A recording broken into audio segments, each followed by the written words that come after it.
Good evening and welcome to the final round of the Radical Race Series in the first season of 2026. We are at the combined version of Monza, or the historic version of Monza if you want rather call it. This layout last being used back in 1965.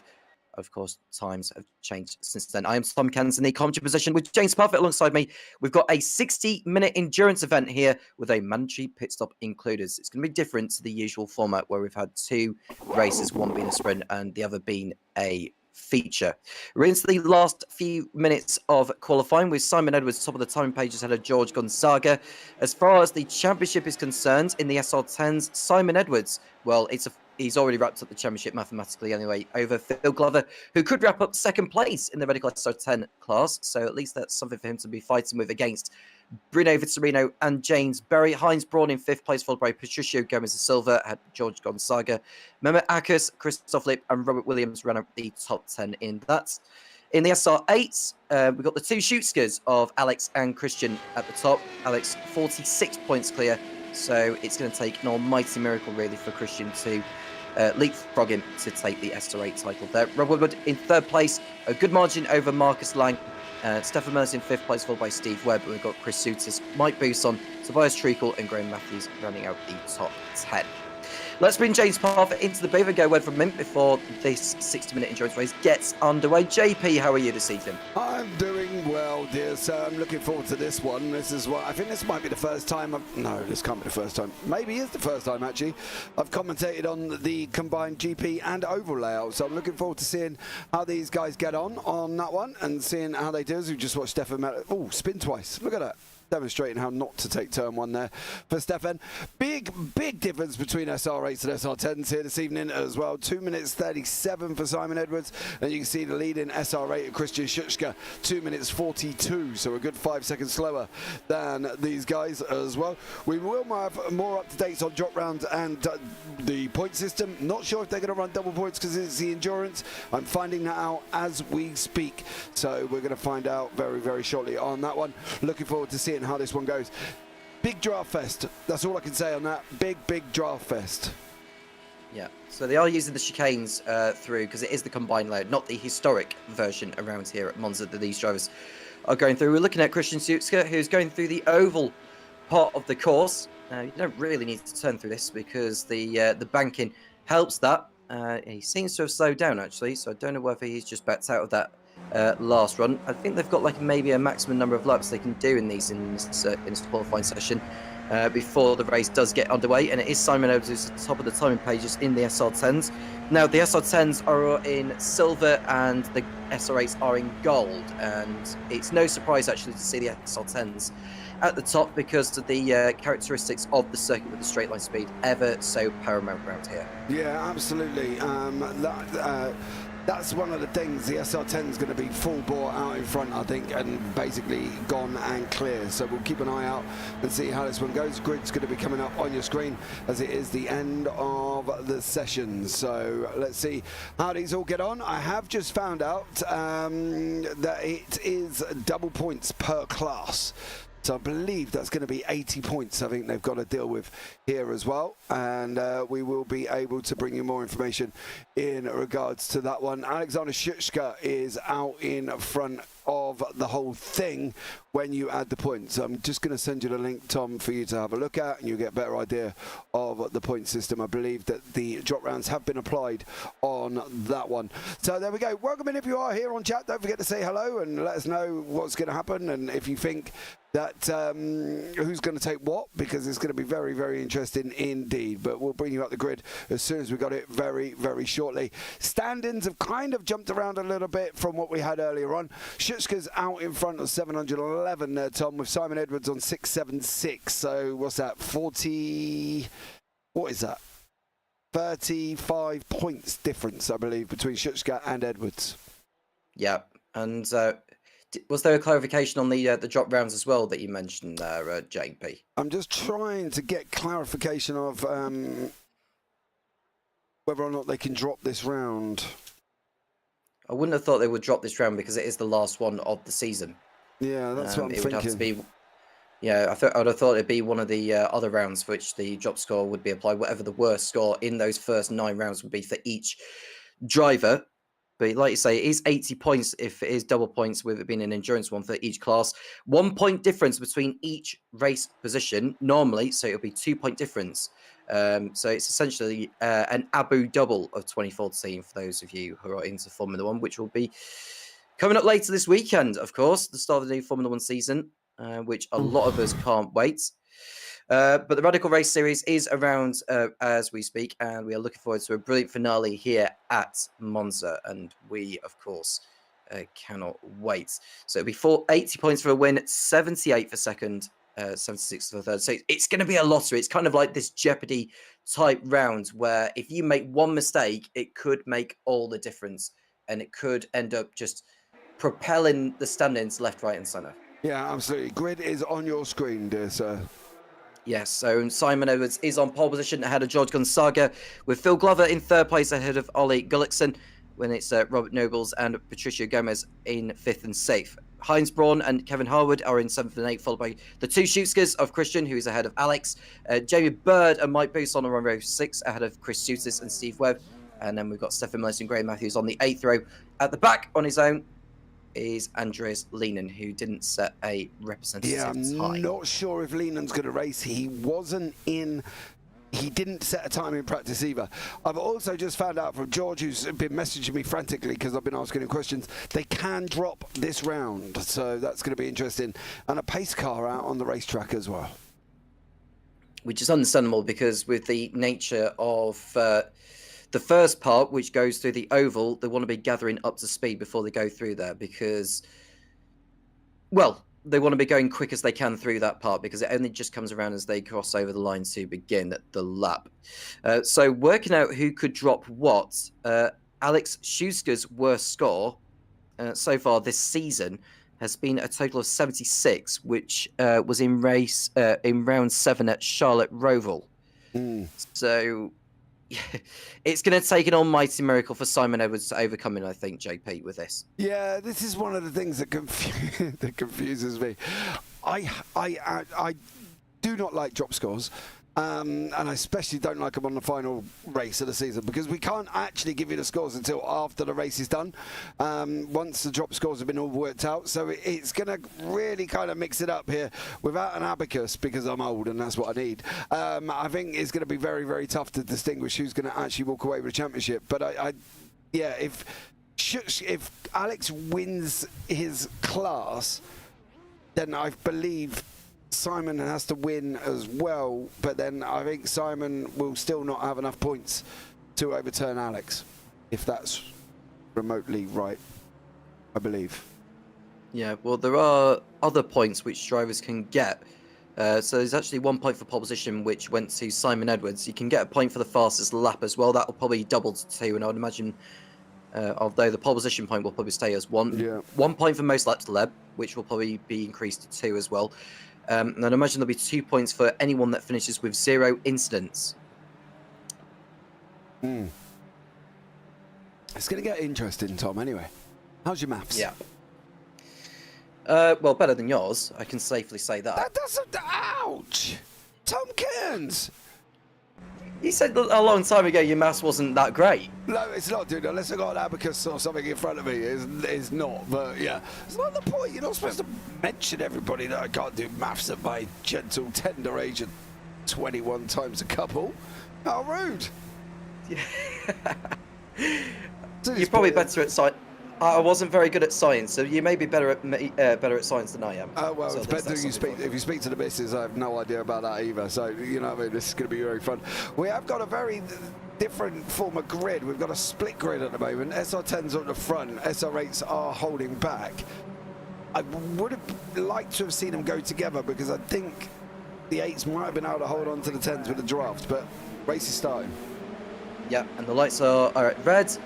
And we are good to go now. And it's Simon Edwards who has got George Gonzaga to his left-hand side before Gonzaga has to tuck back in. You just see the barrier just closing in there, which I think prompted Gonzaga to just stay in the toe of Edwards, which is absolutely fine. But the endurance event is underway. Mandatory pit stop included in this one. But Gonzaga is just staying in. So there's no rush at this stage because there's going to be so many times where they're just going to want to stay in the toe all the way through. It's essentially a game of chess because you don't want to be the leader at this point. In the event, So I think Gonzaga's happy to just sit back for now, providing he doesn't trip over anyone.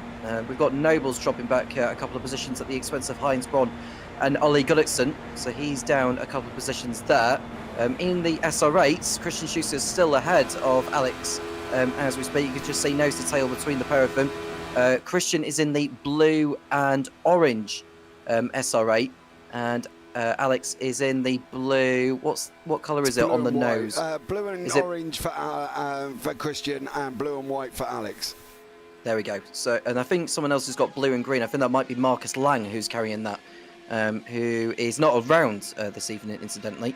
But Ollie Gullickson has caught up in an incident that must be over at the Retophilia chicane. Has he got the power down too soon out of there? We'll see what exactly he'd been up to. He did not. This is on his run down into turn number 1. Gullickson's going to go in deep, I think. Oh, yep. Ooh, yeah. Went in and missed the chicane. Yep. Too late on the brakes was Ollie Gullickson, but at least he's not tripped over anyone as a consequence.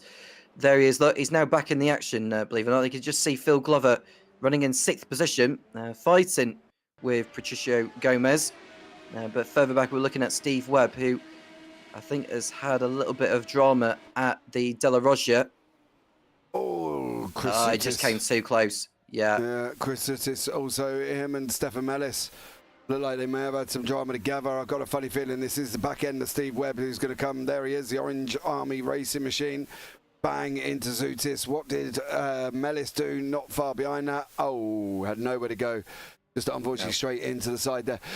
Edwards still out in front. Gonzaga still tucked in behind. Heinz Braun in behind that. Kevin Harwood and Ollie Gullickson are having a nice little bit of a ding-dong. Then we've got Christian Schutzke, Jamie Bird, Alex Buson. They're still fighting out at the same time here as well.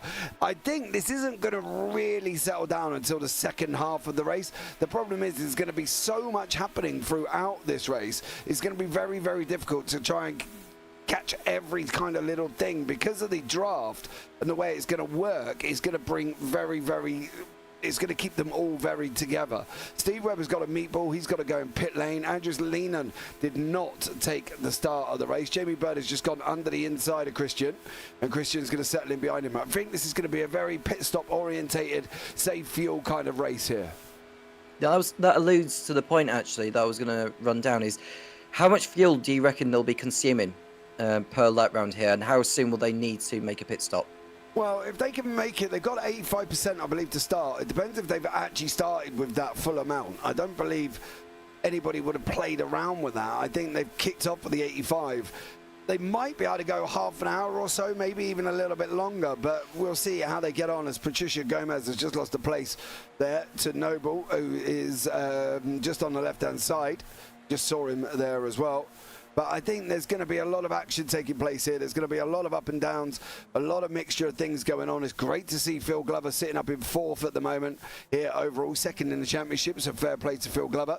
We'll see how he gets on throughout this race here once again. But Edwards Gonzaga opened up 2.7 seconds over Braun. Glover's in behind that with Silver and Nobles, and Gullickson and Harwood. Schutzke's still out in front with Buson. Matthews, Mellis and Zutis is also there as well. So yeah, still lots of action I think to come, Tom. I'm not overly worried about this first sort of 10-15 minutes. No, I'm not either. I think there's a lot to come maybe in the latter half of the race.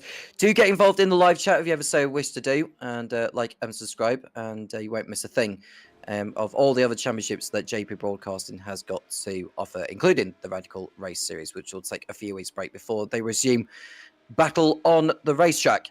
Meanwhile, we're looking at Mike Buson, who sits in 4th in class, 12th overall. He's sat behind Jamie Bird. Now, Jamie Bird and Mike Buson know the SR8s from the back of their own hands. Of course, they compete in that particular machine in another series, which JP Broadcasting show.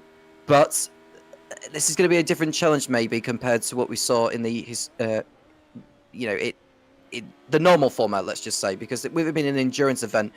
How much do they need to concentrate? I think there's a car off. That's Nobles who is off on the exit of Scari. Yeah, I think he has gone off the side of the circuit there. These cameras are shocking. I do apologise. I will keep playing with them.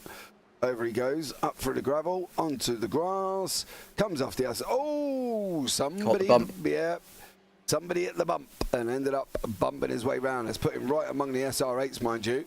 So that's going to be an interesting one for him to deal with. Edwards has lost that lead to Gonzaga. I don't think Edwards is going to be overly worried about this at this moment in time due to the fact that it's still very early days. So we'll keep an eye out. Is Edwards going to go back through? He's looking on the left-hand side of Gonzaga at the moment. They're running down the back straight into this oval section. There is Gonzaga. There is Edwards. It's easy to run side by side here, and these guys are doing it. They're quite far apart at the moment. Well, Steve Webb, who came in for a unscheduled pit stop, is probably using this now as like a test session, unless he can actually get back to the rear of the field. He is getting the gap down a little bit though since he came in, so he'll probably want to try and set some fast laps before he has to come into the pit lane again, because there's no way on earth he's going to be able to go to the end without needing to pit, with it being such a long event. There we see the top three in the SR8s. Alexander Schutzker, Christian Schutzker and Jamie Bird in 8th, 9th and 10th overall. Bird is just on the rear of Christian. They're coming out of the last of the bank-ins of this lap, and it's a drag race over to the Retifilio chicane between Christian and Alex Schutzker, and Christian is through in the blue and orange, Alex in the blue and white. I think Alex is going to have the inside line, isn't he? Unless Christian's out braking him. He backs out of it, and I'm a little surprised that Alex let him go through there. Yeah, I think he probably erred on the side of caution, to be honest. And the interesting thing about that, I don't know if you could hear, but Bird was lifting when he was getting near. So he's trying, I think, as well, to kind of hang on to these guys and what's happening. Edwards and Gonzaga are having a right little bit of a ding-dong further back. They're going into the double right-handers at the moment, and out the other side they go. So, yeah, there's a lot still going to take place here. I think this is going to be one of these tracks where it's going to be sort of within the last sort of 5-10 minutes. I think this is going to be a very NASCAR-based race. If anybody's watched NASCAR, they just drive around in circles for about 400 laps, and then the last 5 laps, it all starts getting a little bit spicy dicey. And I'm expecting the same kind of thing here because of the draft and the way it's going to work.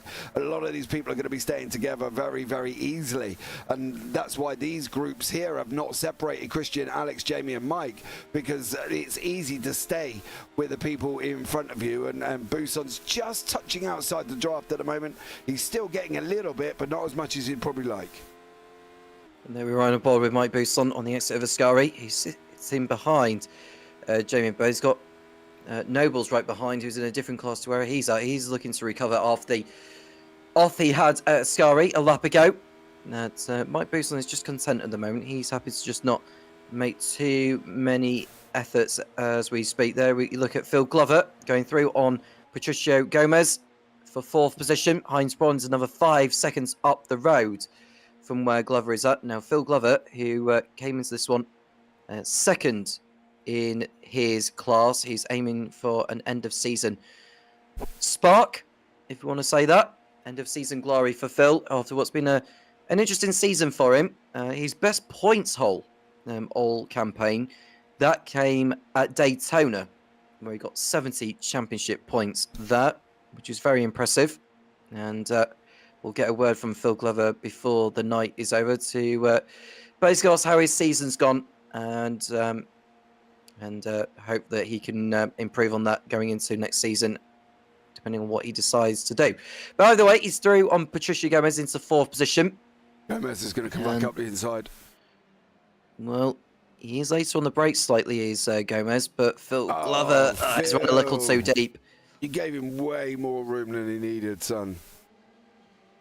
Way more room. I've known Phil for, oh God, I don't know how many years now, 3 years or more. And it's interesting with him, the improvements that he's making is massive. And he brought that on from the fact that he's been working with Simon Edwards. Now, Simon's, I think, an 8-time champion or something, I think he's on now. And basically, he's been working alongside him. So I can understand how he's got better. One of the things when I did last speak to him, Phil, was like, well, I kind of need to work on my defensive strategy and maybe put a little bit more sort of gumph and gusto, should we say, into that ability. Kevin Harwood has just made an absolute drama for himself. So he knows where his area of weakness is. Oh, Kevin, you come off the gravel and then spark the car up too quick and try to go again and just couldn't get it moving. So he knows where the area of his weakness is, Phil. But it's just actioning in it, I think, as well. And you know, yeah, we're only 11 minutes in and there's still 49 to go. But you gotta, it's almost like playing football. Now, I'm old school, so when I played football 30 odd years ago, the manager said to me, right there, I was playing left back, I think I was, and the manager said to me, right, their right winger's quite quick, and instantly what you do is you go in and give him some oomph and let him know that you're there, you know what I mean? And he ain't going to get away, and every time he touched the ball after that, he'd be a little bit wary. And I'd like to have seen Phil to kind of not give him an oomph, but just kind of put the frighteners up a little bit and maybe give him a defence and give him something to think about. Not quite sure what happened to Kevin Harwood and Mike Bousson here. Harwood's very slow out of that chicane. Yeah, and Bousson just came too close. The problem is Harwood, he's been so slow since that mistake earlier, didn't he? Yeah, he was very, very slow. So I'd like to see Phil lay down that marker, lay down the gusto, the oomph, to give him the little bit of a kick on the side, just so he knows that you're there and you ain't going to roll over for him. But listen, it's an area that Phil needs to work on. I'm sure Simon will get hold of him and say, right, you're going to do this time, you're going to do that next time, because he does have a tendency to roll over faster than a little puppy getting their belly rubbed. Yeah.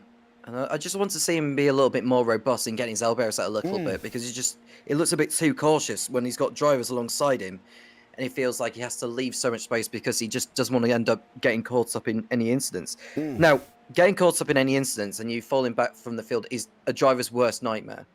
But I think Phil Glover is at this stage now, as you can see, he's taken that's a better line they took there. Yeah, that was a strange line, but strangely enough, he made the apex. He made the apex of the Rettifilio and was able to keep hold of the place. So hats off to Phil Glover for that. Christian Schutz is ahead of Alex still at the moment, and Jamie Bird, well, he caught the car a little bit too much. Wrong. Yeah. Well, at least he kept the car points in the right way. That's all I'll say. Yeah, absolutely. Chris Zittis and Mellis are having a little bit of a ding-dong. Zittis is going to pull out. Zittis has not got no front on that machine, has he? No. He's got a nice little airflow going into his shoes, but that's about as much as he's got on the front. Can he get this car stopped, though? He's gone in very, very hot here. He does get it stopped, and Mellis gives him a load of room at the same time. Slow down there for Nobles, so he's going to have to take that off. I'm not entirely sure where he would have got that one, to be honest. Where would he have been at that moment? Maybe Lesmo 1, he might have got that slow down. Other than that, he's going to have to try again. I think he's got it at the Della Rocha chicane, JP. That'll be my prediction there, because that is the kind of section where he's probably just overshot the chicane and carried on. But he's got the slowdown off the screen now, and he can get on with his race. But he's now just ahead of Mike Bousson, who had lost time when he came together with Kevin Harwood. He's disposed of him now. He's ahead of him, but he has lost crucial ground in the battle for the SR8 win between the two Schutskers and Bird. Yeah, this is the battle for Gullickson, Silver and Glover. Gullickson coming back through the field after a little bit of a drama he had earlier. So see how these guys get on here as well. Gullickson's going to go underneath. He's not going to take that full curb at the moment. He's going to sit back and go underneath him. And you can see he's literally alongside Silver at the moment. Schutskers are still together. They've dropped Bird by 1.6 seconds. That might have something to do with the mistake Jamie Bird made at the first chicane, of course. But now you can see Gomez pulled out. Glover's pulling out as well. There's a little bit of a block situation going on here for these guys. Who's going to come out on top going into that right-hander? I do love this layout. I don't know if you've done the oval just in the NASCARs, but boy, oh boy, is it bumpy.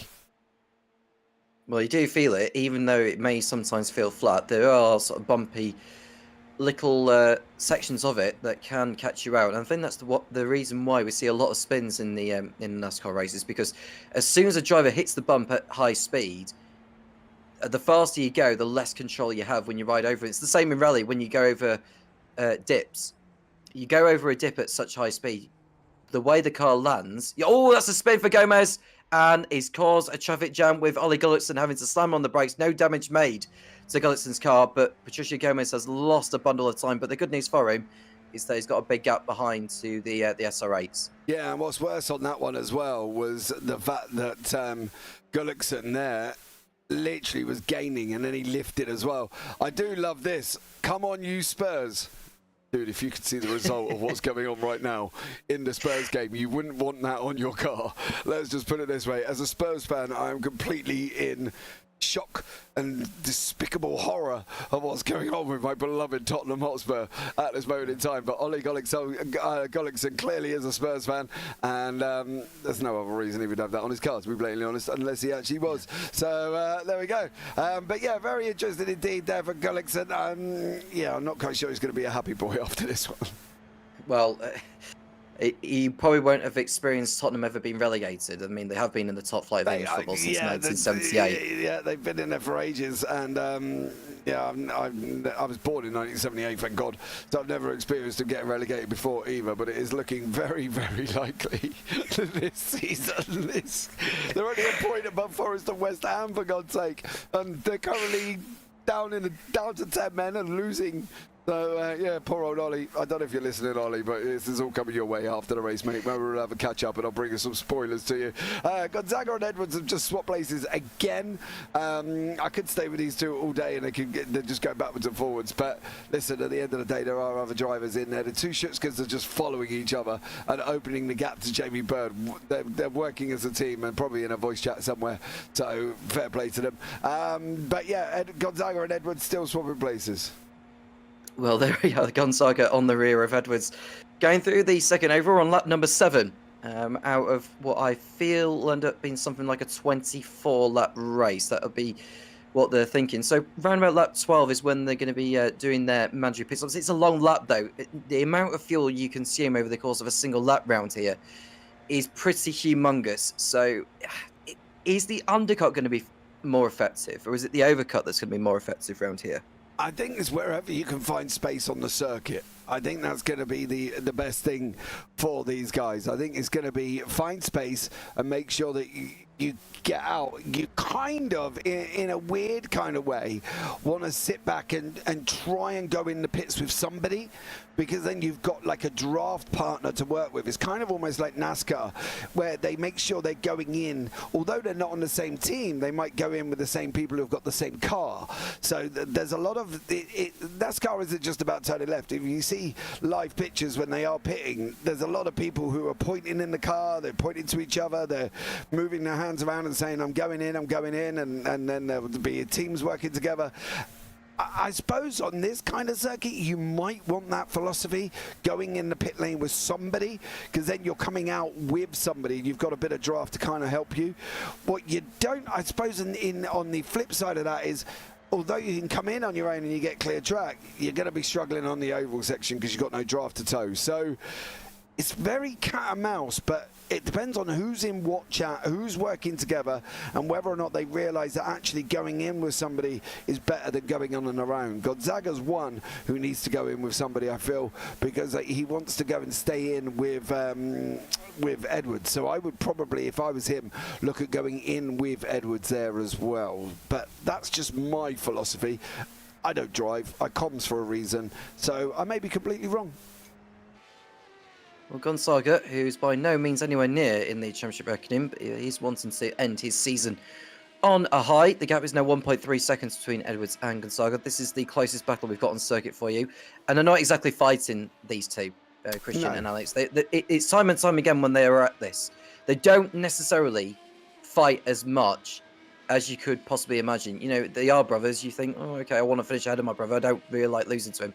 It's a bit like a rivalry in football. You just never, ever want to lose to your rival. No. But they just seem like they're working as a team, these two. And they're almost like they're playing the game of chess. So you can see Alex going through on Christian that time around into the first oval. And it won't be too long before we end up seeing these two continuing to play the game of the leapfrog. Absolutely. And that's the thing. I think these guys are going to be working together, and they're swapping in a very good place. They're not swapping in chicanes, they're not swapping in Lesmo 1 and 2, they're swapping on the oval, which doesn't lose time. The other person could just come straight past and change over, and then it's almost like the Tour de France, where the leader peels to the side and then the next one takes over and he slots in behind. Do you know what I mean? Yeah, absolutely. These two are working together, and I do like the Tour de France analogy there, because you never like being the rider in the lead at the early stage.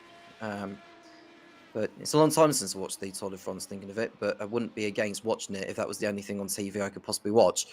But these two are going through the Rettifilio chicane in the lead and in second place in the SR8. So they're not too far off Patricia Gomez, who, if you remember, had that spin at the Rettifilio right in front of Ole Gulliksen. At least Gulliksen avoided that, and he's closing in on Phil Glover, who is... who's dropped back since the... Well, I say he's dropped back. He was in that battle with Patricia Gomez earlier. I was going to allude to Heinz Braun because Glover is 1.7 seconds off him, and Braun hasn't exactly got someone to fight with. He's got nowhere to fight up front, but now he's having to switch his attentions to Glover and Gulliksen, who are not fighting amongst themselves, and thus closing in on Braun, who is doing his utmost to keep hold of that final podium position in the SR10. That specifies on their times 2:42.35 for Braun, 2:41.29 for Glover, 2:45.9 for Gulliksen. So where he's getting the draft and Glover's clearly quicker than Braun, that's where the gap's coming down from. But yeah, there's still, well, we got 38 minutes, still a lot more to play for here.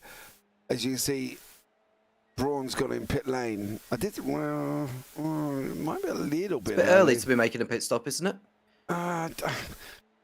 Yes, and probably no at the same time, which is kind of contradictory of itself. But I think at the moment, he's trying to... I'm not quite sure what he's looking for. And the worst part is he went in on his own. He has been driving on his own for a lot of the race. So I suppose on that side of things, it isn't really going to make a little bit of a difference. But yeah, I kind of wouldn't want to be going in this early, to be honest. He's going to come out in front of Buson, I believe. No, he's going to be behind Mike Buson. So he's going to be around Harwood kind of stage. He really wants to get up to speed quick and maybe allow Harwood to go through and then grab hold of the old coattail, should we say. Well, Harwood is going through ahead, but I think Braun is going to get the benefit of the draft, which will help him get up to speed coming out of here. But if I was Heinz Braun, I would highly consider getting in front of him, because Harwood has been slow for parts of this, and Heinz Braun will not want to be wasting time being sat behind him during the more modern layout of this course. Well, the saving grace for Heinz Braun is that he's not the only driver that's come into the pit lane, because Chris Soutis has also made his way in the SR8s. He's just coming as well. We'll keep an eye on Braun's time. Shutska's has swapped again. That was on the run down into turn number 1. So they've swapped, so that's always good. They're keeping that, rotation going.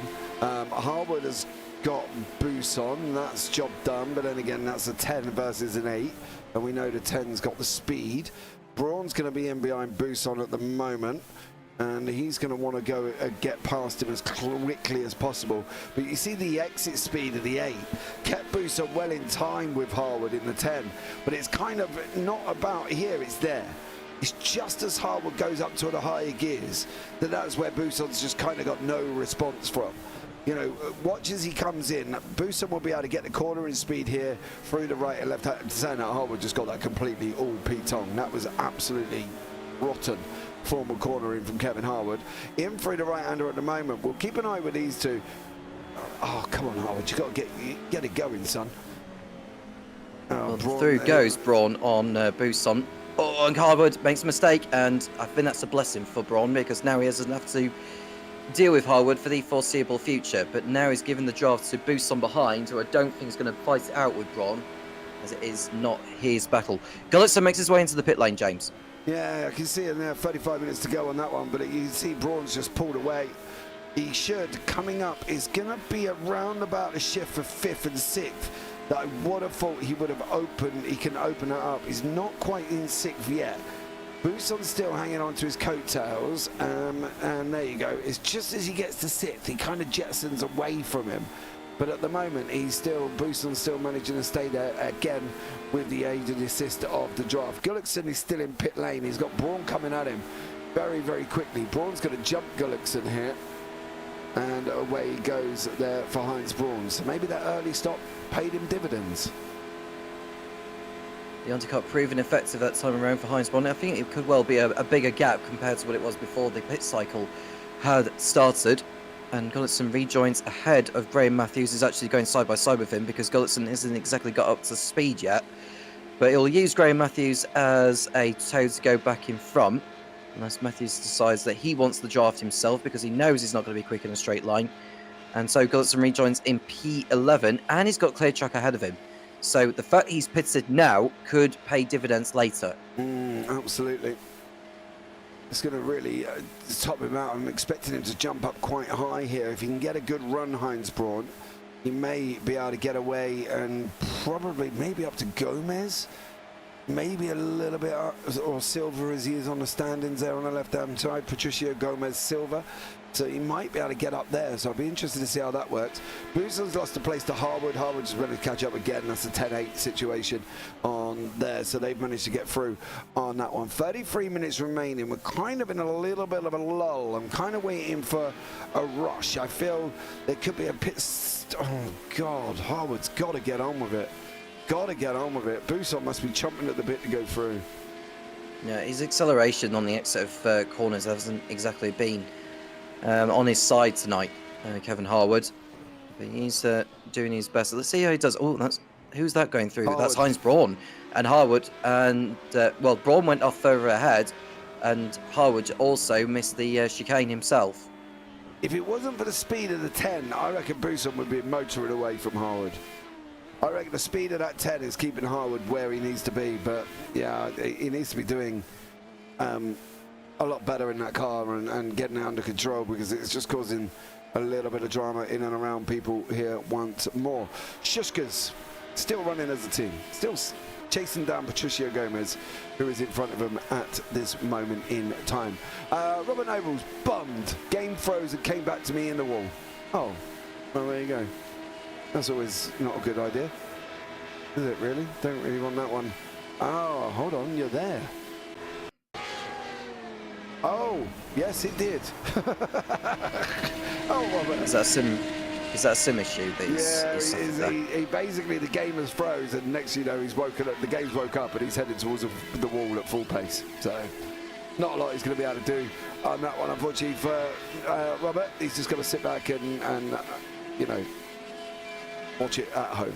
Let's just put it that way. At least it's happened to, you know, somebody else for a change, because I'm normally the one that gets it. Well, there we see Mike Bousson just keeping up with Heinz Braun, because Braun made that mistake at the De La Roggia. He's now 16 seconds off Jamie Bird. Mike Bousson hasn't stopped in this race yet. He just cannot do anything about the top three in the SR8s, Bousson, because he's been stopped behind traffic, which hasn't helped his cause. And he's basically got no one to fight up ahead, and he's got nothing really to lose behind. So it just feels like a really lonely race for Mike Bousson, if I could get my words out. Yeah, I think this is the thing, though. He's only been here 4 times. You know what I mean? Apparently he's only raced in 4 races, or 4 rounds, I should say. So there goes Harwood again. If I was Bousson, I'd kind of be regretting that one. But yeah, he hasn't really been here that long. He's had 3 podiums as Mike and 2 wins. So, you know, he ain't a slouch, and I know he's not a slouch. And considering him, you know, he's a tractor driver. I don't even think he is a tractor driver, but I know where he lives, and that's up the road from me, and that is very rural. So I've put Mike down as a carrot crunching tractor driver, even though he probably ain't, to be honest. Now we look at Mike Bousson, who's now in the draft of Braun, who continues to drop back. We're waiting to see when the leaders are going to come in. Well, we are approaching the halfway point in this endurance event at Monza. Gonzaga is now 3.7 seconds off Edwards. If I was Gonzaga, with the way the pit stops have been playing out so far for the field in general, for those who have come in, I would consider pitting in now if I was George Gonzaga. I really do. Yeah. You might be right, to be honest with you. Gomez is surviving ahead of Christian here, and that's purely out the pace of the 10. He ain't surviving for anything else here. There's a big disparity between I rating. But watch that 10, all of a sudden, he should get it just about now. And should have started opening up the gap. There he goes a little bit. You can see it just extending. It goes onto the oval. Christian's trying to slot in behind him there. But you can see Gomez is adios. See you later. There goes the speed of the 10. Here, you've literally just seen it live. 169 topping out miles an hour, 170. The 8 is doing 163. So he's losing 7 miles an hour quicker in the oval. He's 7 miles an hour slower, sorry, in the oval section. But for Christian, he's faster than Silver everywhere else on the racetrack. So it's very, very difficult for these guys, especially in the 8. You've seen the situation with Buson. Buson's now got in pit lane. Matthews is in pit lane as well. You saw that situation with Harwood and Buson. Buson wanted to go. Harwood was slow. Comes back at him down the straight. So very, very difficult indeed. Well, there we see the two Schutskers.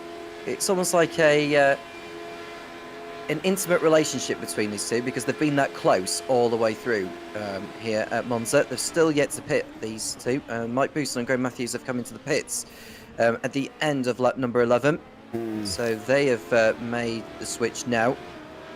Buson gets out in some relatively clean air, I would say. He's got a couple of seconds in hand to make up on Stefan Millis, but that's okay for Buson because if he could just stay in that tow, then he's gaining time on those further ahead of Bird and the Schutskers. But even if he was to make up the ground, it's still not going to be enough for him to leapfrog them because he's fallen that far behind, and it's just going to take an almighty miracle for him to claw it back. Oh yeah, absolutely. You know, he ain't going to give up. He enjoys his racing and he enjoys driving a car, and you say races Monday nights in another series, so he knows what he's doing.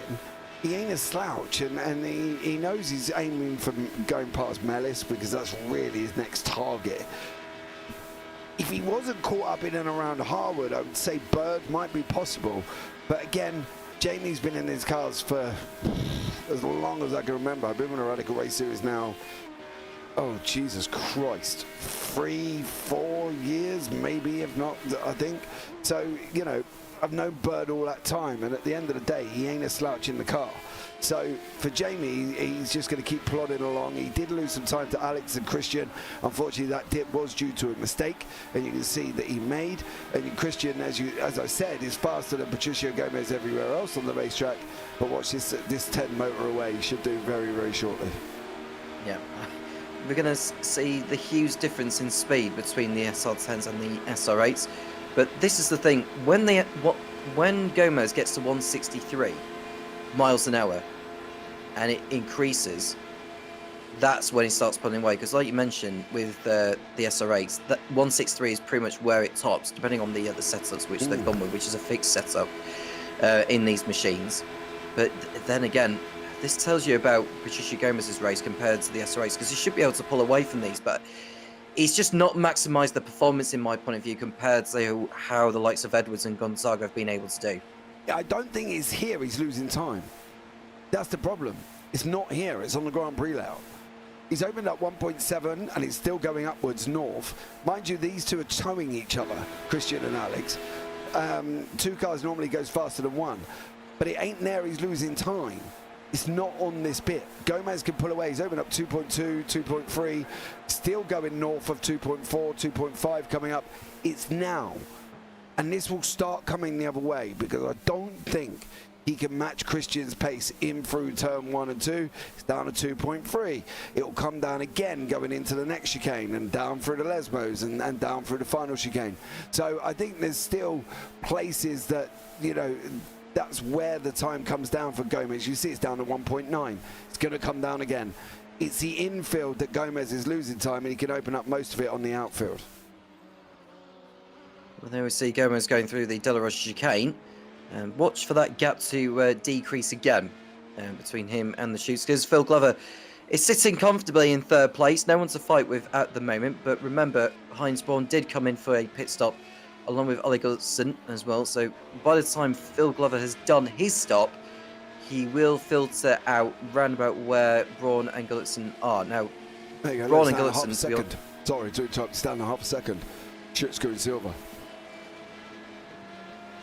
Well, there we go. That tells you about this. Yeah, 3/10. It was run about just under 2 seconds the last time I saw, and there we go. You just see the nose of Christian Schutsker in your picture, and he'll be happy to just sit back. And this is helping the Schutskers, who are pulling away from Jamie Bird. Is now 11 seconds off the SR8 lead. That's the thing. this isn't going to matter. They catch him at the same place every single time, right at the end of the lap. And now watch. Gomez is just going to go north and faster and faster. And Christian's got no match for him. Once he hits 163, he's topped. Whereas Patricio can go 167, 170. He can go north of that. We can't. You know, we're topping out at 165 because we got the draft. Now we're losing the draft, and now it's down to 164. It's going to come down to 163 because he's not got that draft. And that's the thing. The 8 is so good in the corners that they can't match what the 10's doing. But Christian is so good in the corners, Patricio can't match what he's doing. Patricio's relying on the speed of his car to keep him ahead. And at the moment, the SR10 is doing just that. 24 minutes remaining at Monza. We've still got drivers who are due to come into the pit lane. Now, in case you're wondering who needs to pit in, well, all of the top 7 have yet to come in. And the likes of Kevin Harwood, who's yet to come into the pit lane, along with Stefan Mellis. Those are the only drivers who have yet to come in. All the others have done. But I'm just worried about those who have come in. I think Steve Webb also came in at the end of lap 1, but he'll need to come back in because he won't have enough fuel to go to the end. No. So he's also due to make his way in for a scheduled stop. Absolutely. Mellis is trying to stay with Buson here. This isn't a bad shout if these two can latch up. This might assist both of them. Harwood's 40-odd seconds down the road. You've seen the difference between the 10 and the 8. Gomez and Schutzke. 2 seconds, but Gomez is now coming into the infield, which is going to cause him a problem. Where Schutzke's going to catch up, 1.5, down half a second. They're only coming into Lesmo 1, so you know that's the situation that's happening here. But if Mellis can keep hold of Buson, this might not be a bad run for these two. Whether or not they'll get Bird, I'm not entirely sure. Here they come through the second part of the oval. Stefan Miller's behind Mike Buson, who has already pitted. George Gonzaga is in, JP. Yeah, I just seen him dive in there. Not a bad move, I would have thought. Question is, where is he going to come in? Or come out, I should say. And who's he going to come out in front of? Well, he ain't going to come out in front of Phil Glover, so the next target for him to get out in front of is going to have to be Patricio Gomez. Because... Yeah. Or Gomez, whatever you want to call him. Unfortunately, he's... Well, Patricio Silva, Gomez Silva. Where are you, George? He's out. Where are you? In pit lane. Oh, you needed to be careful there. A little bit of entry, that little bit of speed up. I'm hoping hasn't done any dramas to Christian there. It's just Gomez was slow in pit lane. He's early on the limiter. Just there. Oh. Let's hope he didn't get a penalty out of that, because he will be extremely unhappy with himself. Gonzaga's out, free track, 12.5 seconds to Bird, 17 to Glover. So now he's run about 44 seconds off the lead of Simon Edwards. Now, if we look at the times which they've been doing, they've spent... Ooh, I can tell you that Patricio Gomez has been in the pit lane for longer than the Schutzkes now, because he's behind the pair of them. The Schutzkes have done 23 to 24 seconds in their stops, at least in the pit box anyway, along with the time of slowing down for the pit limiter and going through the pit lane and getting up to speed when you come out of the pit lane. So there's all that to factor in for when Simon Edwards comes in. Having said that, he had something like 4 seconds in hand over George Gonzaga before he ducked into the pit lane. Or John Sullivan ducked into it. Just spin it in pit lane. Well, this is Kevin Harwood. What on earth has he managed to do here? Spun it. Watch. Oh goodness me.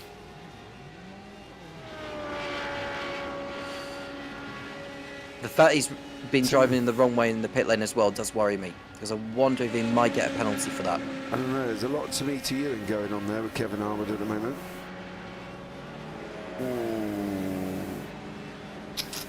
Wonder if it's worth Harwood reaching out to Edwards and having a chat. I think he might be able to assist him there. Simon Edwards is in pit lane. That probably will bode that Phil Glover's going to come in. I'd be very surprised if he doesn't. It feels like these fuel tanks are able to do something like 45 minutes. So I wonder if Phil Glover's feeling a little bit ambitious and staying out there for another lap, just to get it down. But it looks like, judging by the way coming out of the curve of Alboreto, that he's coming in. Yeah, he can go quicker. The line ain't further. You ain't got to stop until the cove, mate. So he could have gone a little bit quicker there. It's going to be here. Edwards is on his way out. Bang. Yep. Off he goes. Gonzaga's nowhere near. I think it was like 4 seconds or something when he came into pit lane. What's it going to be on the way out? Silver's got to slow down. 10, 9. Let it settle down. 8.5. Probably looking around about 5 seconds, I think, JP. More than that, if not. 8 seconds. Yeah. 8 seconds at the moment. The two Schutzkes are still working together. They haven't really done much throughout the whole of the race apart from swapping. Bird is now in pit lane. Gonna be... Yeah, you're through the final corner. What's Bird's fuel gonna be? And how quickly is he gonna fill up and get out? Not very quickly. 23, 24, down the order he goes. Gomez, oh, Bird's on his way out. Busson's miles away, so Bird might be holding on to that top three. There he comes then. Rejoin long way clear over Mike Busson. And Bird is consigned to a third place finish in the SRX because there's no way he's going to do anything about Christian or Alex because they've been that quick all the way through this one. And Bird, well, it's essentially a Sunday drive for the next 18 minutes. Yeah, absolutely. Just going to have to plod along and maybe they might come together, or I don't really know for Bird. It's going to be very, very interesting to see how he gets on. So yeah, let's see what goes on there. I'd like to point out the Spurs game has finished. No miracles. Well, it doesn't look great for them at the moment, and they've essentially got 9 games left to save themselves. Have Tottenham. No, apparently since 1935.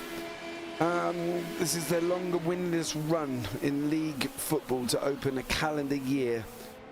11 matches without a win so far in 2026. Well, is that top flight history in English football? I presume that's just overall in general. Wow. So yeah, but yeah, Palace fans were singing "You're going to boo" in a minute after the end of the game. So there we go, and they did. Paul. There we look at Heinz Braun. First time we've spoken about him for a little bit now. He's got Phil Glover ahead. Now, Phil Glover's pit stop, I think, you know, that time he's lost there by just putting the limiter on a little bit too soon may have cost him dear because he's now got Braun on his tail. Yeah, he lost 1.5 seconds just by not practicing that. There we go. 1.5 seconds on pit entry. Massive. Absolutely massive. Braun, yeah, and Phil Glover was able to brake later into the curve Alboreto compared to Braun on the exit. And now, as they filter their way down the pit straight or sprint down the older section of the course, and Phil Glover's going to have it back on his hands. But at least it gives us something to talk about between now and the checker fight, because the battle is raging for the final podium position in the SR10s. 76 points up for grabs between these. Absolutely. I don't think the Schutzkes are going to do any more. I think they're probably content with following each other. It'll be Braun and Glover that's going to put on the action, as long as they don't end up careering. Oh, Braun, you're playing a dangerous game there. Bump drafting, Phil. Let him go in the corner. Stay away. Good job. Heinz Braun there, the German, doing a stunning job. And backing away in the corner. That is how you bump draft, ladies and gentlemen, going into corners. For anybody that drives NASCAR, Tom, by the way. Yeah, of course. But I'm sure they've done some other racing that requires bump drafting as well. You know, probably take, you know, British touring cars have done it a little bit in the past, particularly over at Rockingham. Even on the inner sections of the course, or the layout which they use, the infield. They've perhaps done a little bit of it in the past. They don't race at Rockingham anymore because Rockingham is no longer a racetrack these days. That's a shame. I mean, I'd love to have like the NFL do at Spurs Stadium. I'd love to have a flagship NASCAR race at an oval in the UK.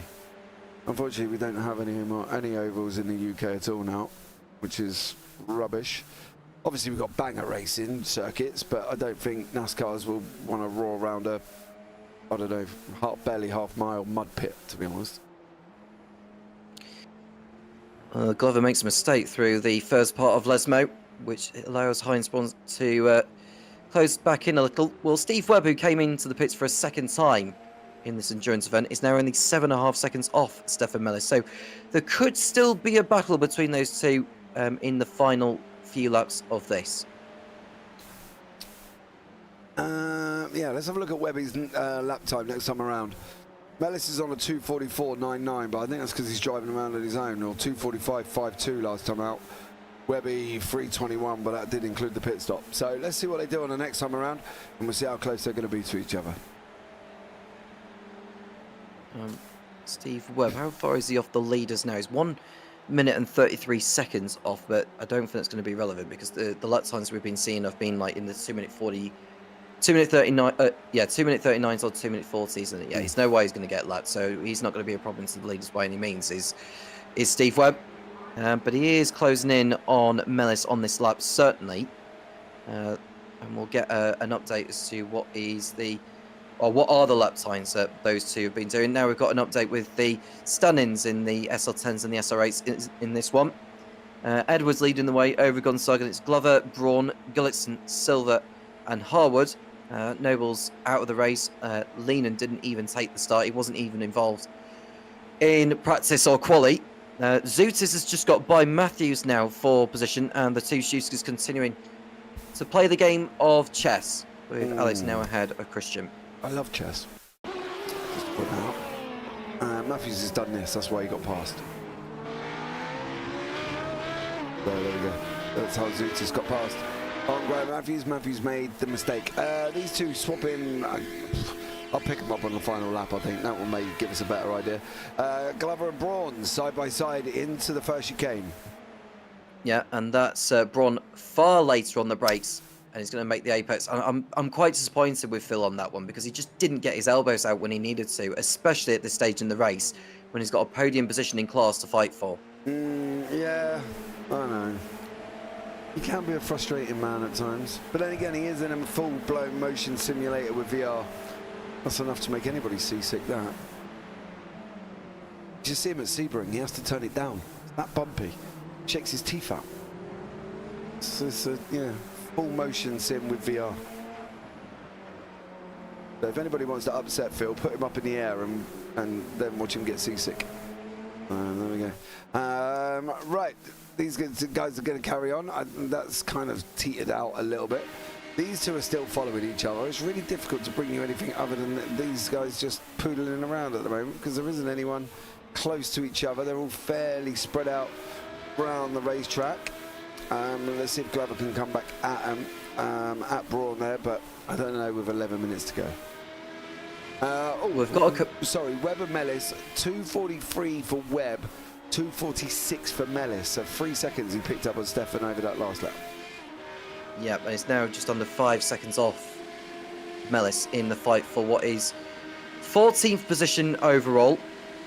In terms of class, that is 7th and 8th in between those two, so a little bit of something to fight for, but it does give them a big haul of points, with it essentially being double points. There will be a few gyros in this one that will pick up points for ending this one with 0 incidents to their name on the timing. So looking to see who is on 0 incidents in this one. It's very difficult to see at the moment. I don't think anyone has, The lowest, I think, is 1, which is Phil Glover. Or is that off tracks? Yeah, that's off tracks. So 0 is basically they've had 0 off tracks. It's very difficult to see because I don't know about it. Doesn't pick up car contact very well. Maybe I'll see if there's a plug-in somewhere that might be able to help. Let's see. We've got 10 minutes remaining, and Simon Edwards is stroking along in the lead. over 9 seconds clear over George Gonzaga. And Phil Glover's coming back on Heinz Braun a little bit now. The gap is just around about a quarter of a second, but it isn't as close as the what the Schuskers are doing right now with Alex ahead of Christian, who are 15 seconds clear over their nearest rival, is Jamie Bird, who has got Patricio Gomez a couple of seconds back, who's going to be quicker on the straights, but in the modern section of the course, is what JP had alluded to earlier, that's where Gomez tends to struggle a lot more at. As we see Christian continuing to go through ahead of Alex on the pit straight on the mod. Yeah, they've done it pretty much every lap. Just swapping backwards and forwards because, you know, they're not holding each other up. Gomez and Bird, bye. There he goes, raw past, 7 mile an hour difference. That's what it looks like on the racetrack. But then I would expect Bird to come back at Patricio in this next section, so very difficult. Gullickson's coming back at Glover. He's about 7/10 back as well. So, yeah, see how they get on. At the same time, we've got 8.5 minutes to go. Well, we'll get you an update on the lap times between Mellis and Webb, and we have got an update of it. 1.7 seconds quicker Webb was on the previous lap compared to Mellis, and the gap is coming down to 2.7. So I think we're going to get a battle between those two before this race is over, as we see Jamie Bird, who's been passed by Gomez on this lap, now goes back ahead of him at Lesmo 1. And Buson's through on Harwood, which is no surprise. No, they're not. Harwood's back through. Okay, well, it's the speed, it's going to be. That's the problem. Yeah, I suppose it is, isn't it? And that's the leverage that Harwood has. If he was in an SR8, he would have no chance against Buson. No, Buson would be gone. You know what I mean? But unfortunately, due to speed at the 10, he's going to be coming back at him quite quickly. 7.5 minutes to go into Lesmo 2. Now goes Buson. And Harwood, you should see him come back at him fairly quickly. Out of Lesmo 2, we've got 7.5 minutes remaining, and Simon Edwards, where is he around the circuit now? He is halfway round his 20th lap. I would probably say he's going to have 3 more laps of racing by the time he next crosses over the line. So it'll be a 23-lap race for Edwards, which he'll happily take. But the two Schuskers are still dicing for the win, even though the battle isn't as fierce as what the gap suggests. Oh, that is, though. Go on, Phil. Well, there's Phil Glover. Come on, Phil. Come on, you gotta be later on the brakes there, Phil. You've got to be later on the brakes. I suppose he wasn't exactly close enough to be within range to just send it, but this is the thing with Glover. He's got to catch Heinz Braun by surprise. If he could just get on the tail of him and just put him under a little bit of pressure and force him into a mistake, that could be what does it. But he can't expect that. The only way he can hope that he's going to be going through is just close in and absolutely send it. Just send it on him. Find out the only what trouble happens. he's got though, JP, he's got Ollie Gullickson closing in, because he's just round about as close as Glover is to Braun. Yeah, but go for it. Final race of the season. Have it. You know what I mean? That's all we want to see, innit, on the final race. Them two going absolute hell to leather. And Steve Webb is on the tail of Stefan Millis as they cross over the line, and Webb's just done his best lap of the race thanks to the draft he's been given by Millis. 3 seconds quicker than what Millis did on that previous lap, and through goes Webb on Millis. Good on you, Steve. Yeah, he should just pull forward now as well. I'm sure I'll get a DM from Stefan. I get a DM from Stefan after every race he's in, and he tells me things that, you know, this has happened, that's happened, this is why I was so slow, or I've had 0 practice. I don't know why he tells me he's had 0 practice. I know he's had 0 practice. He doesn't normally get in a session until they're about to go into qualifying. That's probably about as much practice as Stefan's probably done. So there we go. Bird is still stuck up behind Patricio Silva, but I think Silva's probably playing a game in with him then. If Webb has done 3 seconds quicker, I expect this to be departing from each other very, very soon. As soon as they start going into the GP layout, I would have thought is what's causing Stefan problems. Buson and Harwood swap places again, but I think Harwood's going to come at him once more. Braun, Gullickson and Glover. There's the 3 battles. Yep. Glover's got back ahead of Braun. I wonder if Braun made a mistake on this lap or whether Glover just took advantage of the draft and went on by. And there is Gullickson, who's not going to be a happy man as far as the football is concerned by the end of this one. But there goes Glover. That was so easy. That it wasn't. I wonder if Braun did that on purpose, just so that he got the draft off Glover for when they come onto the modern pit straight, which is what they're going through now. Oh, imagine if Gullickson just takes 2 in one go here. That would be very impressive. Yeah, unlike Spurs, he might actually gain positions. There we go. So he's probably gained more positions here than his beloved Tottenham have Exactly. over the course of this week. Over the course of this first half of the year, mate. All right. they've gone down faster than they've gone up. Let's just put it that way. That is relatively true. Brutal, but true. Listen, honesty is my best policy, and at the moment, my beloved Tottenham Hotspur are shocking. So there we go. Let's see what we'll catch up and have a chat with Gullickson after this and see if he's actually a Spurs fan. The two Schutzkes are just following each other. I'm not really sure. Gullickson's got a slow down there, but he got that because he took too much of a curve on the exit. So unfortunately for him, he's going to have to try and get that off. I would probably aim for Lesmo 2, maybe back it off a little bit. Now try and get down the straight and see if we can get some more off. Two Schutzkes still together. Mellis losing time to Webb, as I thought might happen. Yeah, and Webb's gone over. He's coming over the line now to see if it's going to be an improvement in lap time. Probably won't be because of his tussle with Mellis around about a couple of laps ago. Well, Mellis has posted his best lap of the race, believe it or not, 2 minute 44.3. Webb did a 2 minute 43.3, which is over a couple of seconds faster than what Graham Matthews has produced. He's only got 2 laps remaining. Unless Matthew makes a mistake in the final couple of laps, I just can't see Webb getting by him. But let's see if Webb can give it a good old go. Yeah. Where are we going to be here? This might actually be the final lap. It will. No, it won't be. Because Edwards has already gone over the line. No, he's coming around that final. Is he going to go in the banking? I never know which way he's going to go. Were you going to go in the stadium or not? Which way did they start you off? There's the line. No, the line was at the other side on the old layout, James. That's where the lap times are clocked at.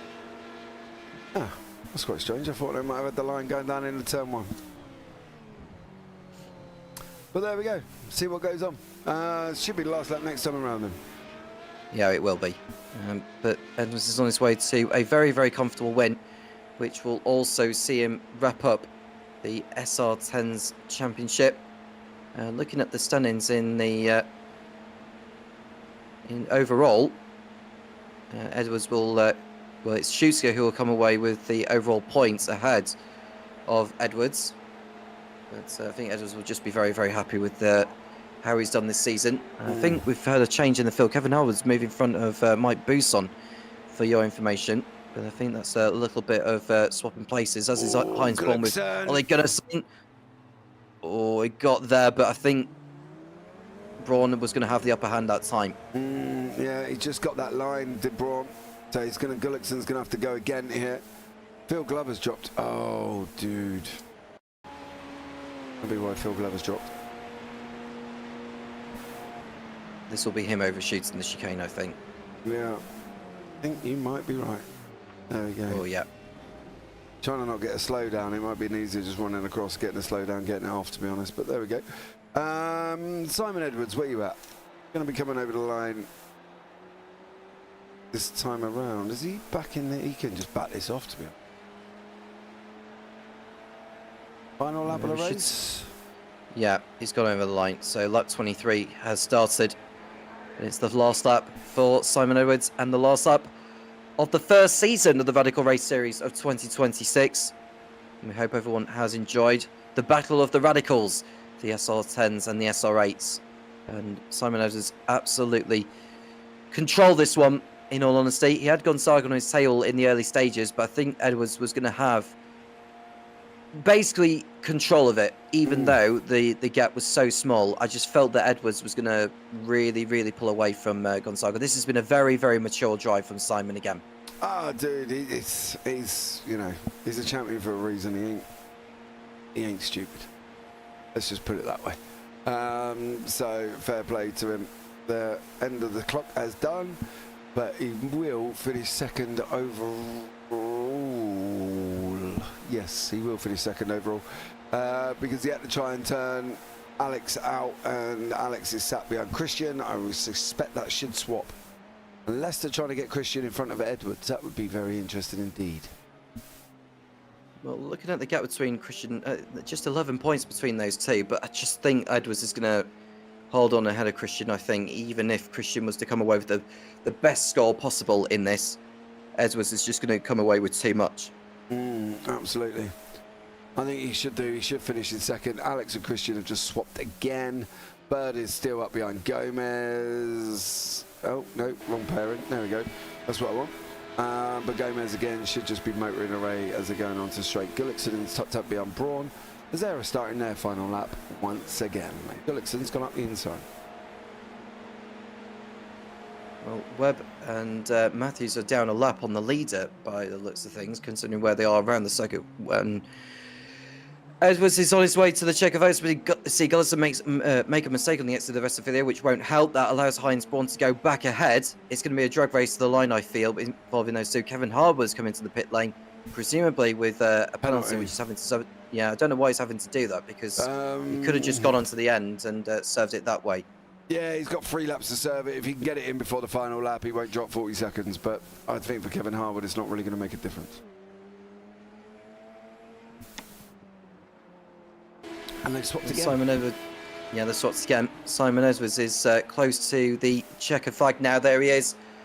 A brilliant race from Simon Edwards to wrap up the season here at Monza, and he takes a very, very commanding win to take the SR10 title by a very, very comfortable margin. Very well done to Simon Edwards. George Gonzaga finishes in second place, and it's going to be a battle between Heinz Braun and Ollie Gullickson, although the gap has increased quite considerably.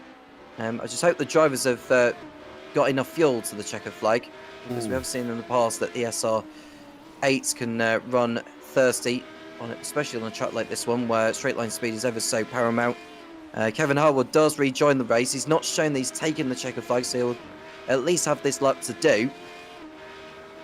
But for now, it's the victory for Simon Edwards. Heinz Braun finishes third ahead of Ollie Gullickson, who ends his season on a high. Phil Glover will be in 5th place, and we'll have a look on the scores in terms of how that impacts everything. It's 70 championship points at least for Phil Glover, and the two Schuskers, who are nose to tail with 1 corner to go, should swap.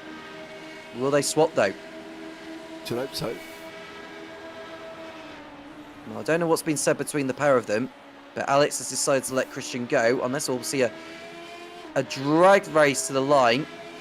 Imagine if it ends up being 0.00000 when they cross over. I hope they do it, but I don't think they will. No, it's 0.041. Surprised they've done it that way. Don't get me wrong, he's still in front of Simon and he's still taking the championship, but I am surprised they've done it again, unless it was to get Christian up into trying to get in 2nd place, but I don't think there's enough mathematically for him to do that. Steve Webb has finished the lap down, 6 seconds behind Graham Matthews, so maybe a couple more laps and he would have got to the rear of him. And now on the last lap, he was 3 seconds quicker than what Matthews had produced.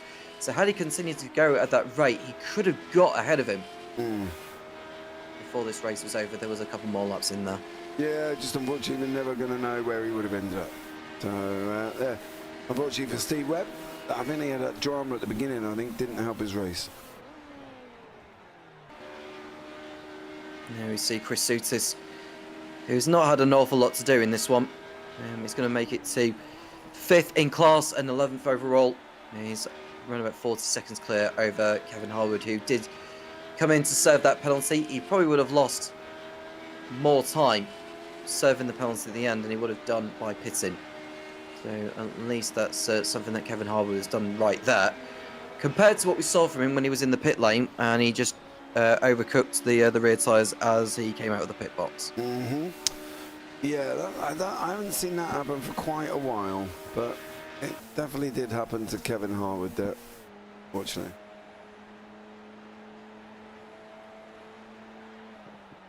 Just waiting for him to come over the line and then I'll bring you up the results.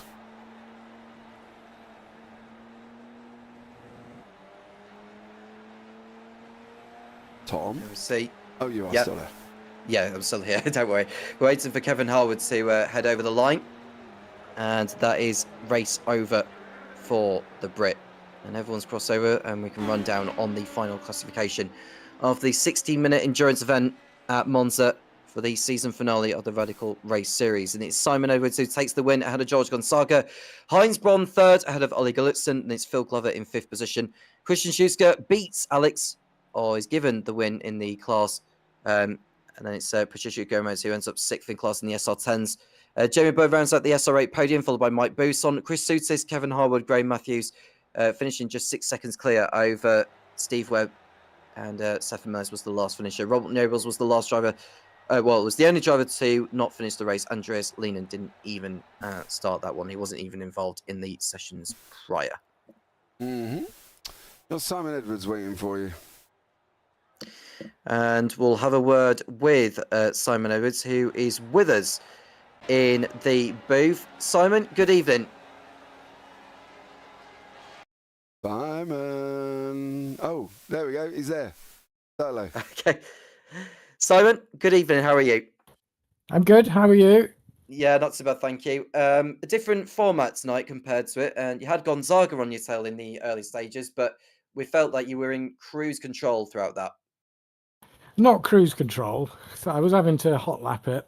I could save a little bit of fuel behind George. I just made him more and more paranoid, I think, the more I saved. So, yeah, and then he made a couple of mistakes when I got back in front. And once I got the draft, I knew I had a 2 or 3 tenths on him. He's got a good setup. He's driving well. So that was it, really. Did you have a nice cup of Ovaltine while you were watching that? We've had a fairly, we saw the sort of swapping places between the Shootskers actually, because we felt like it was one of those chess games that they were playing. I don't know if there was any internal discussion between the pair of them whilst they were racing on circuit, but that was pretty much the emphasis of the race, wasn't it, JP? Yeah, it was, unfortunately. We just had you out in front on a nice little cruise and a Sunday drive there, Simon. But, yeah, everybody else was having a little bit of fun. Phil's doing well. I've got to be honest, your coaching's doing well for him. He just needs to get his elbows out a little bit more. Yeah, that's what sort of I was saying to him. But we were on no downforce at all on the 10, and it's a tricky little beast with no downforce. So it shows his improvement that he can lap within a second of me. Yeah, it definitely did that, mate. And looks like you finished second overall in the championship. Yeah, I mean, I've had my incidents this season, but that's the way it goes. And I'm still happy that I'm competitive at my age. What's that, 21 again, isn't it? Yeah, it's that with a multiplier on it. It's those fake frames, the NVIDIA multipliers on them. Yeah, just a couple of times, isn't it? You know what I mean? Yeah. Hey, dude, I'm not far from you, so that's fine. But well done, buddy. Anyway, look forward to seeing you back next season. Yeah, I think we've got some quickies coming in next season as well. I think Kim's back. I think we've got the Gullicksons, possibly. Might be Mike. Mike's slowly creeping back, isn't he? Even though he says I don't like it, but he keeps turning up, doesn't he? Yeah, exactly. That's because he's in an 8, I think that is as well. Well done, bud. Anyone you want to shout out before we let you go? Let's give a shout out to everybody who's continued in the league, and I'm hoping we don't do races like this one so much now. Oh, I like that. You love it, really. I mean, I'm all right with it, but I'm thinking of, everybody else. Either somebody's stuck at the back or you trying to commentate on, what the colours are like in the sky. And oh, yeah, listen, like dude, you've heard me waffle on enough. You know I can make this work. You know what I mean? Catch up with you soon, Simon. Take care, man. Yeah. See you. Bye-bye. Bye. Thank you very much to Simon Edwards taking the time to speak to us, finishing second overall. And we'll take the opportunity to speak to Phil Glover, who ended that race in 5th position after a brilliant battle between the likes of Heinz Braun and Ollie Gullickson. Phil, good evening. Good evening to you, sir. How was it for you during the endurance event? Are your hands or arms tired after that? My brain is. Yeah. Yeah, yeah, not too bad. I made sure I turned the force feedback down. Of course, I'm in a motion rig though, and VR, so Told you. Yeah. yeah, just challenge a little bit. But so I think I'd maybe come second in the championship. Is that right? It will be in class, I think. Yeah, we are waiting Yeah, in because class. you could drop this round, which really complicated things. So we are waiting for you. We think you finished second in class, so well done. But you are the one that's done the most races along with Simon Edwards. So you score points there, Phil. Yeah. Do you know what? I'm well proud of you because I think that's the highest I've ever seen you finish in. What have I been here now? 4 years? I think that's the highest I've ever seen you finish in a championship. Well, I tend not to think about the class since we've been in class, and I kind of generally think about overall. But I'm probably about fifth or sixth overall, and we've had quite a lot of interest this year in this time round. So quite happy with that. Yeah, I got you down fourth on the current Sim Hub standings. Listen, though, I've got a complaint, Phil. Yeah. I need you to get. Tell me where we are next week. I need you to get your elbows out. I'm not going to take you on holiday next week, mate. Right. Well, I'll tell you your why. elbows out, son. Yeah, but I let those two guys go in front of me because they were starting to pile on the pressure, and I didn't want any kind of I didn't want to damage my championship. So Heinz and Ollie, you the chap, yeah, Ollie. I mean, once or twice I was behind them and I just backed off because I thought I don't really want to pass them at this stage.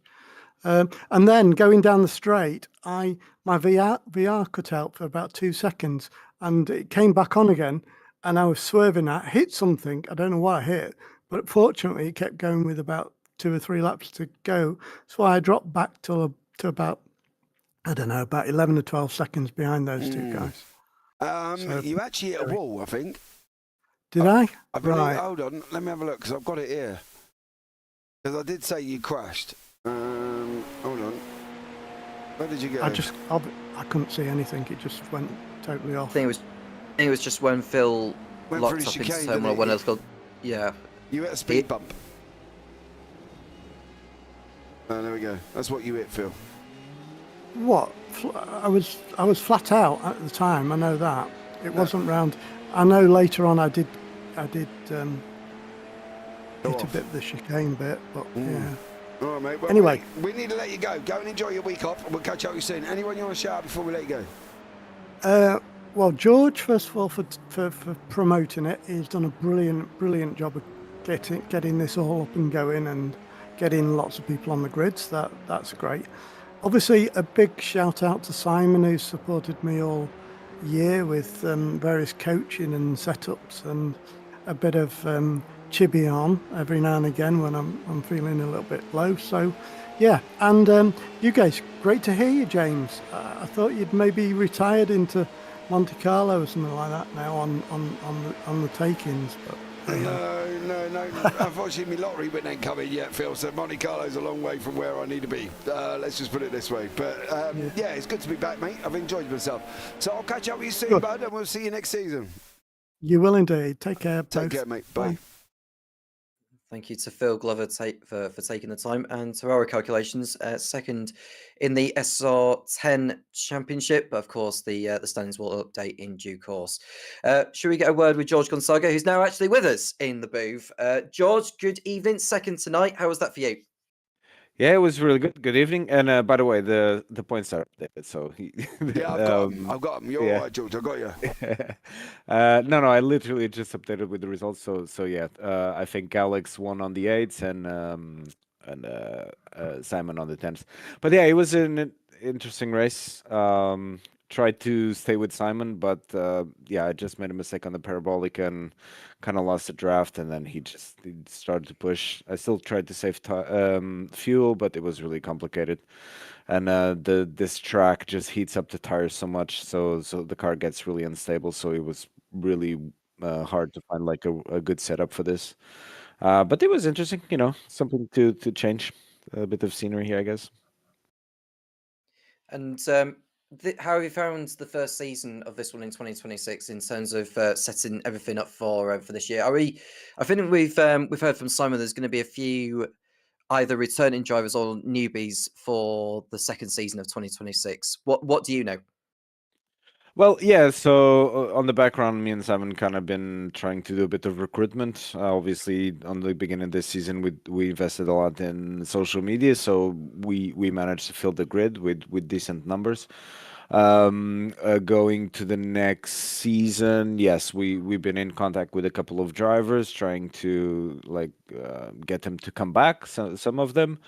I think on the 10 we have a really competitive grid. I think on the 8 we could do a bit better, but we see now Jamie and Mike coming back, which is great news. So that makes a bit of a challenge. But yeah, we're really happy with the outcome of the season. We managed to get like close to 20 drivers. I think 18 was kind of the average that we got, so that's really positive considering that we were, what, 5 or 6 a few seasons ago. It was a very hard time, George. It was a very hard time. I've been here for a while now, and that was a tough season coming in, and you're finding like 5 people on the grid. You're just like, no. But I do think, though, you've got to accept some of the praise, dude. You grabbed this league round the scruff of the neck and almost shouted at it that it will not die. And you've done a stellar job in doing that. Where can you go from here now? What are we going to come up with? Are we going to go back to a one-car series? Are we not going to go back? You go back to a one-car series, are you going to lose drivers like Busan, like Bird, who drive the 8? You know, where's the roadmap, should we say, for the Radical Race Series? That's actually a really interesting question. Like, obviously, within the radical sim racing community, obviously, there's other leagues, yours included, of course. And so I think the focus from when I picked up the league is, okay, we need to put this league needs to be unique within the radical sim racing. So obviously we have a fixed series in terms of the 10, we have a fixed series in terms of the 8. So I think I'm really keen on keeping the concept of the battle of the radicals, because not only it broadens out the range in terms of drivers for both cars, but also the most important thing, and I know there was a lot of people trying to change. It's the concept of open setup as well. Because I think what this league is about, and I keep saying this to the guys, we are way more about community rather than competition. We're here to have fun. We're here to be immersed into sim racing, what sim racing is. So we wanted to get it as close to reality as well. And in reality, you adjust your car, you adjust your. So I think that some people don't like it, obviously, because they don't have time, and we completely understand. But we try to provide a platform of support for that. But I think that's kind of the key things that distinguish our league, and that I'm really keen on pushing forward, is obviously being a radical community regardless of car, and being an open setup, so the immersion is more intense, and you get the hardcore fans of sim racing, the realistic ones, the ones that try to pursue. So that's kind of like the target audience that we're going for. Okay, mate. Well, going to be interesting to see where it goes next year. Anyone you want to shout out about before we let you go? Well, obviously, to you guys, obviously, thank you, James, Tom, everyone. Oh my God, I'm forgetting the names of Jim. There's been a lot of us this year, mate, I think. I know. Alex as well.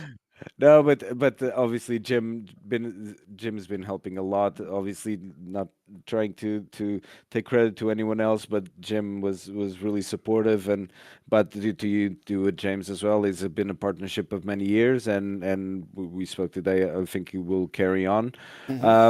So yeah, big thank you to you guys. A big thank you to the community. That's really, it's all for them in the end. To the new drivers that showed up, to all the drivers that contribute, so that we have a nice time on a Thursday evening.